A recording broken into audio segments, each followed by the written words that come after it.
Good afternoon. It's another rainy Sunday, who'd believe it? We've had so few this summer.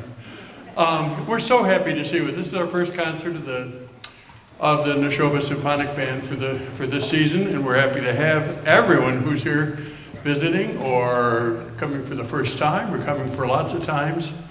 Next time, bring all your friends. Our theme today is France, although I have to be honest, I think that there's only one of the pieces that is actually French. But the rest of them are about France. So as we go on, we're going to play this Pavane by Ravel, which he wrote originally for piano and then later on for chamber orchestra. But it was a piano piece, and it's called it sounds sort of gruesome, and I think I put this in the program notes, a Pavane for a Dead Princess. And that sounds, well, ooh, who wants to see that? Well, it translates funny, because it really means a dance for a princess who lived many, many years ago, who's long since dead, who is long since passed. So this is a dance that a princess might have done 200 years beforehand. And so if you think of it that way, it's not gruesome at all. It's just a strange translation. Anyway, if any of you who are familiar with this will, we hope, enjoy this Pavane by Maurice Ravel.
making it technically difficult more for me today because I actually have to turn on a switch.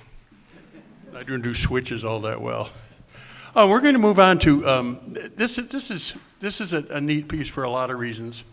Norman Dello-Joio, who's an American composer from mid-century, and he's written a lot of things for college and high school and community bands, but also a lot of professional stuff. He's written for commissions from the National Symphony, commissions from the Chicago Symphony, and things like so. He's all over the place. But this is a really interesting piece because it's taken from a TV series, and this is back when TV was pretty much live most of the time. But a lot of the things that were filmed were special events, and so this extra music would be written to go just with the series.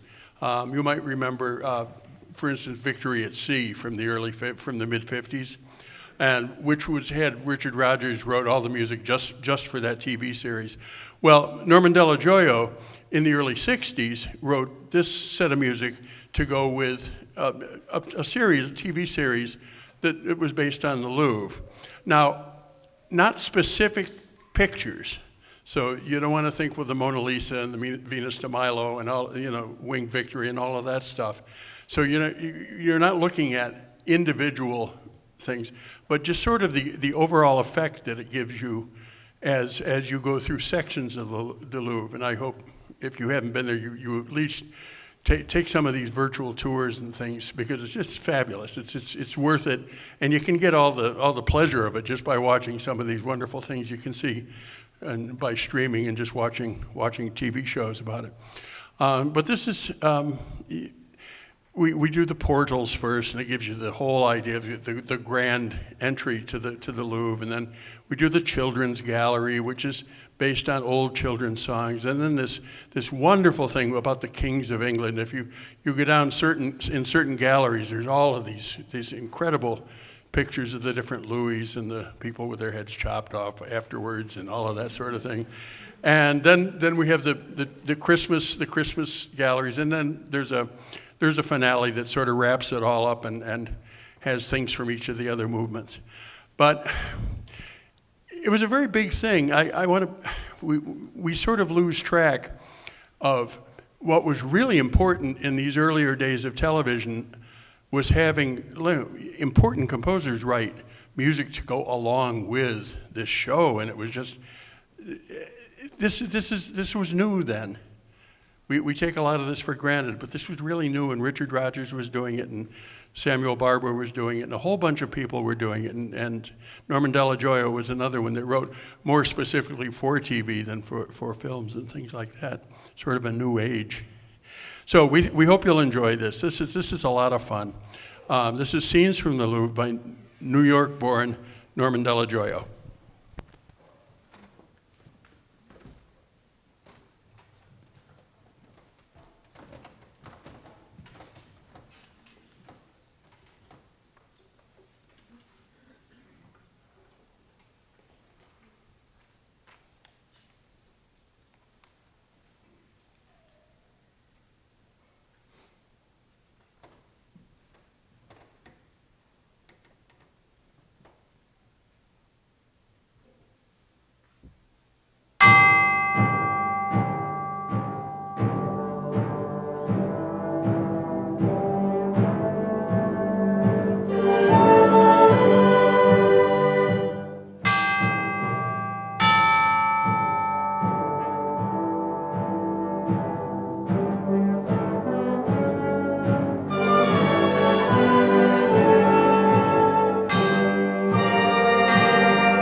Now, I know it says intermission right now, but unaccustomed as we are to playing a little bit at the end of the first half, we're going to, because I decided that we needed to put in something that everybody thought, and it probably is French. This is a song that was popular in 1954, which at least some of us, aside from me, remember 1954. This is a song that was very popular, and you have to whistle.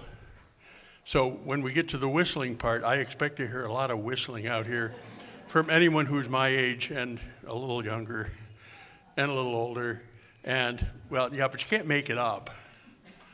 They're making up stuff when they did The Whistler and His Dog, you know. Anyway, nobody knows The Whistler and His Dog. Anyway, so we are going to play for you as a quick encore, and then please go out to the lobby, and there's refreshments out there. We'll take about a 10-minute break and give ourselves a little rest. We are going to play for you The Poor People of Paris. And if you're going, what's that? Well, you'll know.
We'll be back in about 10 minutes. So relax, enjoy some of our goodies, and we'll see you in a few minutes.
Hi. If you keep in mind what I was saying about the stuff about the television shows and everything earlier, this La Peri was written by Paul Dukas, who you'll know of from writing The Sorcerer's Apprentice and a bunch of other stuff. But this was from incidental music to a play. Now, back in much like the shows were in the 20th century, back in the 18th and 19th century, different places would put on plays, and they were usually sponsored by the royalty or something to do with the royalty. And in order to pay the musicians to play and play and play all the time and afford the musicians, just about every important play that they would put on would require what was called incidental music to be written at the same time. And so if you'll go through things that you've heard of, there are a lot of things that say incidental music to Egmont, incidental music to Coriolanus, incidental music to this and that. And it would be music from between the scenes, and it was so they could afford to keep the musicians working. And sometimes the music had nothing to do with the play whatsoever, but it was music that was written to go along with the play. And well, I'm not going to give away something else because it's a secret right now, but it won't be. So this La Peri was a play and a very bad one. And about the only thing that we know about this play at all is this fanfare that Dukas wrote to go with it, and it's a really good one, and it's often used for royal occasions, and so it's familiar. Now we're going to move on to this piece by Martin Ellerby. I learned of this piece through corresponding with the director of the London Symphonic Band, London, England Symphonic Band, and I said, well, what kind of stuff are you folks playing? And he gave me a list of different things that they've been playing, and I listened to them, and we found this wonderful thing by Martin Ellerby called Paris Sketches, and it gives you just his thoughts, musical thoughts on different parts of Paris. The first one, I want you to think about this image of dawn coming up over all of the different spires of the churches and everything in Paris. Don't think about the Eiffel Tower. If you don't, someone said once the best view of Paris is from the Eiffel Tower because it doesn't have the Eiffel Tower in it. But in any case, so there's nothing in this piece about the Eiffel Tower. But do think about the spires. Think of Notre Dame and think of the other buildings in Paris as the sun comes up in the morning, and then the third one is about the largest cemetery in Paris, and it's got everybody that's French in this. Well, it's not everybody, but but a lot of famous people there. That's pretty lovely, and so just relax and enjoy this, and think of colors. I think of colors when I think of this piece.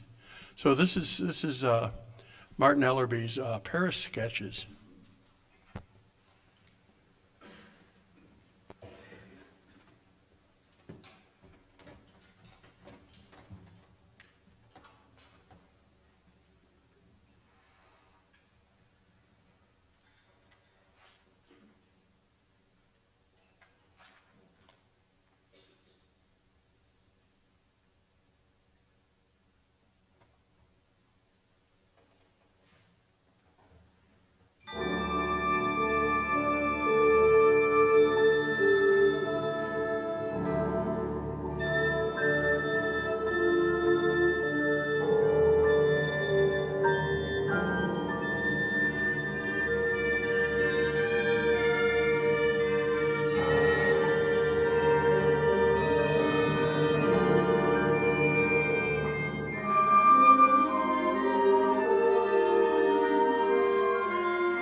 tonight, or this afternoon, we do have an extra one for you, which I think you'll like just as much. Well, maybe not just as much, because that's a pretty spectacular piece. We're glad to have found that. I'd like you all to take note of our next concert, which is on a Saturday, February 10th. We were told we couldn't have it on the 11th because it's the Super Bowl.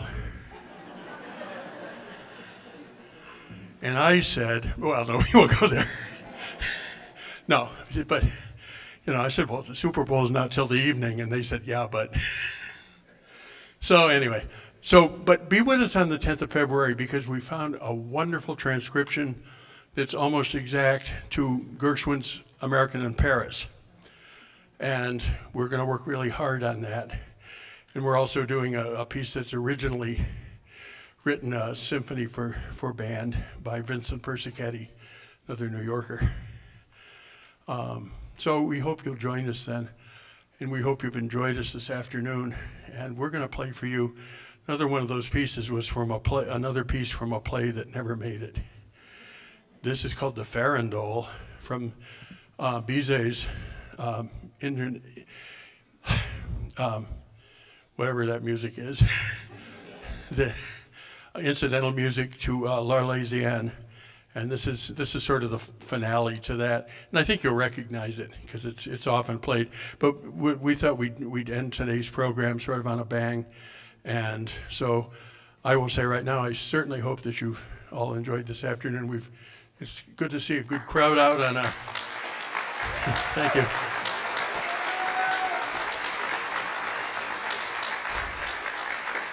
Tell your friends about us. Tell your friends because we ought to see a lot more people here. So thank you.